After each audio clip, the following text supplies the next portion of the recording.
আসসালামু আলাইকুম। আজকের পর্বে আমি যে নাস্তার রেসিপিটা আপনাদের সাথে শেয়ার করতে যাচ্ছি, তো এই নাস্তাটা যদি আপনারা একবার বানান তাহলে পুরো 2 মাস জুড়ে আপনি এটা সংগ্রহ করতে পারবেন।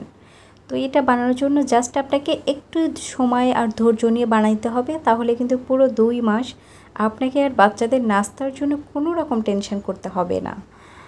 তো একটু সময় নিয়ে ভাজতে হয় কি, এটা অনেক দিন পর্যন্ত সংরক্ষণ করা যায়। তো সেই জন্যই কিন্তু আমি একটু সময় নিয়ে ভাজার কথা উল্লেখ করেছি। তো এই নাস্তা তৈরি করার জন্য ফার্স্টে চুলায় একটা প্যান বসিয়ে দিয়েছিলাম। দেন এর মধ্যে আমি অ্যাড করে দিয়েছি 1/3 কাপ পরিমাণ চিনি, আর সাথে দিয়েছি 1 কাপ পরিমাণ পানি। আরও লাগবে 1 টেবিল চামচ পরিমাণ ঘি। তো আজকে আমি যে পরিমাণে বানাবো সেটার মেজারমেন্টের উপর ডিপেন্ড করেই কিন্তু আমি এখানে 1/3 কাপ চিনি প্লাস 1 কাপ পরিমাণ পানি অ্যাড করেছিলাম। দেন এটা আমি 3 মিনিট মতো জাল করে নিব। 3 মিনিট জাল করে নেওয়ার পরে কিন্তু এই আমি চিনিটা দিয়েছি সেটা কিন্তু গলে যাবে, আর পানিটা কিন্তু খুব ভালোভাবে ফুটে উঠবে বা বলক চলে আসবে। 3 মিনিট পর্যন্ত জাল করে নিয়ে আমি চুলাটা বন্ধ করে দিব। তারপর যখন এটা মোটামুটি একটু হালকা 10% মতো ঠান্ডা হবে, বাকি 90% কিন্তু গরম থাকবে। সেই পর্যায়ে আমি এটা দিয়ে এই খামিরটা তৈরি করে নেব। খামির তৈরি করার জন্য ফার্স্টে আমি একটা বোলের মধ্যে নিয়েছি ময়দা।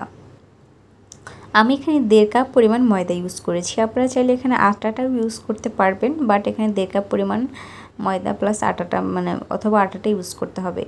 এরপর যে সুগার বা যে আমি সিরাপটা তৈরি করে রেখেছিলাম এবং গরম সুগারটা কিছুক্ষণ আগে তৈরি করেছি সেটা এর মধ্যে অ্যাড করে দিচ্ছি। এটা অল্প অল্প করে অ্যাড করে খুব ভালোভাবে মিশিয়ে নিতে হবে। এই পর্যায়ে কিন্তু এটা অনেক বেশি গরম আছে।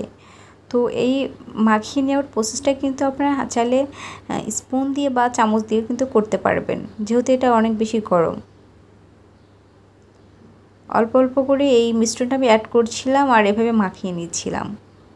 তো যখন এরকম একটা টেক্সচার চলে আসবে তখন আমি এটা 10 মিনিটের জন্য রেস্টে রেখে দেব। 10 মিনিট পরে আমি এখান থেকে অল্প পরিমাণ নিয়ে একটা রুটি বেলে নিব। মোটামুটি পাতলা না, আমরা যে ধরনের রুটি খেয়ে থাকি তার থেকে মনে করেন যে 3-4 স্তর মোটা করে এই রুটিটা বেলে নিতে হবে। অর্থাৎ আমরা মোটামুটি নিমকি যেভাবে বানিয়ে থাকি, নিমকি বানানোর জন্য যেভাবে রুটিটা বেলে নেই ঠিক সেরকম করে রুটিটা বেলে নিতে হবে। অর্থাৎ মোটা করে, পাতলা করে বেলে নিতে কিন্তু এটা হবে না। এটা অনেক বেশি ফ্লাফি হয়ে যাবে বা ফুলকো হয়ে যাবে। যখন আমি এটা তেলে দিয়ে ভাজবে তখন কিন্তু এটা পাতলা হলে ফুলে যাবে, তখন কিন্তু এটা সেই নাস্তাটি না হয়ে তখন কিন্তু পরোটা বা পুরি হয়ে যাবে।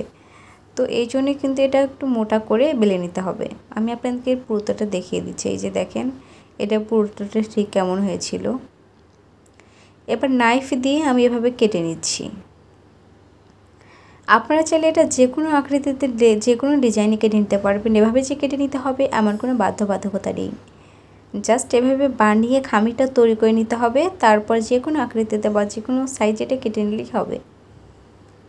একই পদ্ধতিতে কিন্তু আমি সবগুলো নাস্তা বানিয়ে নিয়েছিলাম বা রুটি বানিয়ে তারপর এভাবে কেটে নিয়েছিলাম। এরপর আমি এগুলো রোস্ট করে নেব বা ফ্রাই করে নেব। ফ্রাই করার জন্য চুলে একটা প্যান বসিয়ে দিয়ে দিচ্ছি পর্যাপ্ত পরিমাণ তেল।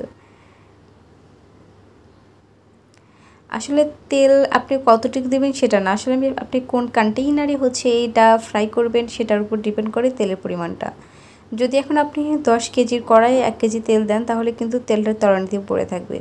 তো সেটার উপর ডিপেন্ড করে আমি তেলটা দিয়েছিলাম।